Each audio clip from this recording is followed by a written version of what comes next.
सरस्वती जी और उनकी बहू रश्मि के बीच एक दिन बहस छिड़ जाती है।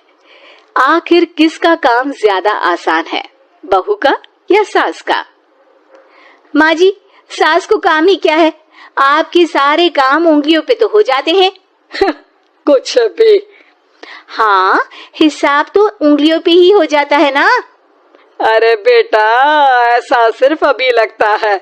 जो मुझे करना पड़ता है ना, वो तुझे करना पड़े तो समझ आएगा कि असली काम का पहाड़ कैसा होता है। ठेले बराबर वजन भी नहीं है आपके काम में, हर बात पहाड़ों के वजन की कर रही हैं आप। तू ऐसा करती ही क्या है घर में बेटा, ये तो बता मुझे। मैं थोड़ी ना कुछ करती हूँ, सब जादू से हो रहा है इस घर में।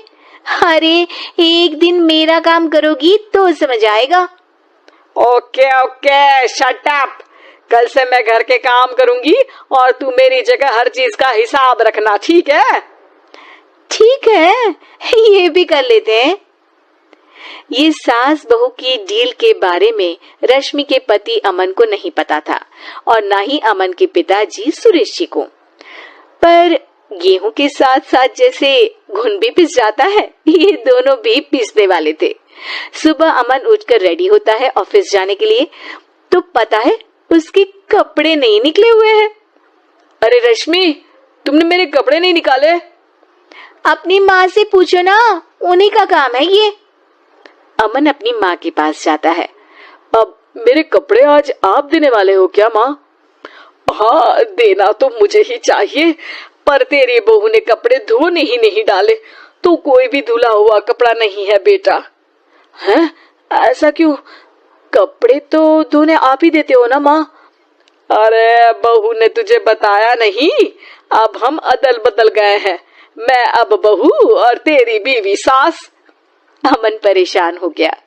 वो बिना इस्त्री के कपड़े पहनकर ऑफिस चला गया।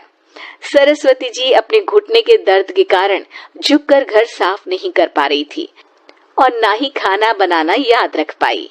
उधर रश्मि पहले ही दिन घर की चाबी घुमा चुकी थी और 300 रुपए का हिसाब अलग नहीं मिल रहा था।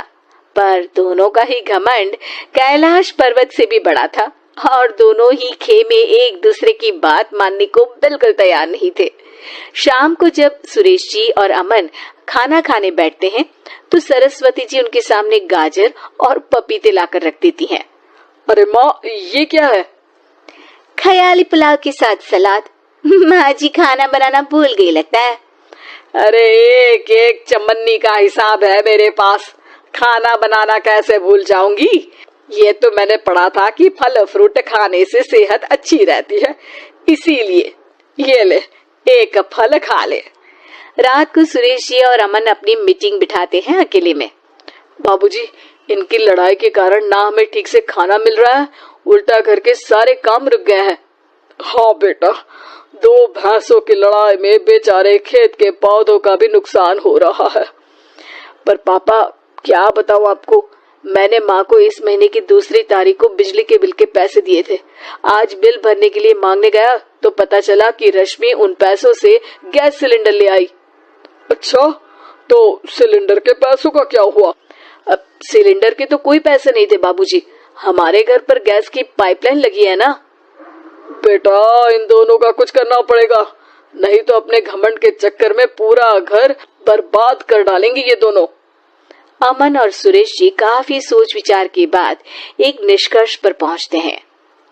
रात ही को दोनों अपनी पत्नियों की अलमारी से नई साड़ी निकालते हैं और सुबह जब रश्मि और सरस्वती जी उठते हैं तो देखते हैं कि दोनों पति साड़ी पहनकर चढ़ाव पर सब्जियां काट रहे हैं। अरे ये सब क्या हो रहा है? क्या हो रहा है मतलब? हाँ, आप दोनों अदल बदल हो सकते हो तो हम क्यों नहीं? अरे क्या मतलब?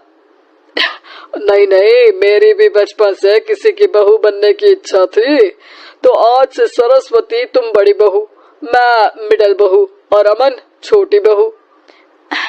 अरे लेकिन सब घर पर बैठ जाएंगे तो कमाएगा कौन? ये घर कैसे चलेगा? अब वो तो भैया या बाकी लोग जाने, अब हमने भी अदल बदल कर ही लिया है तो कुछ नहीं हो सकता। रश्मि और सरस्वती जी को समझ में आ जाता है कि उन दोनों की आपस की डील की वजह से इन दोनों को बहुत तकलीफ हो रही है और उनके ईगो ने दूसरों को कितनी यातनाएं दी है। अब असल में माँ जी आप सही थी, सास बनना बहुत मुश्किल है। अरे हाँ बेटा, और तू भी, मुझसे तो नहीं हो पाया सब घर के काम, वापस बदल ले क्या? हाँ हाँ बिल्कुल माँ जी, और अब आप दोनों भी बदल लीजिए, कोई आ गया तो आप दोनों को देखकर क्या सोचेगा। अच्छा है, आप दोनों के समझ में ये बात तो आई, मैं फटाक से कपड़े बदल लेता हूँ। अरे रुक जा बेटा, एक फोटो ले लेती हूँ तेरी, मेरी बेटी होती तो तेरे जैसी ही दिखती साड़ी में।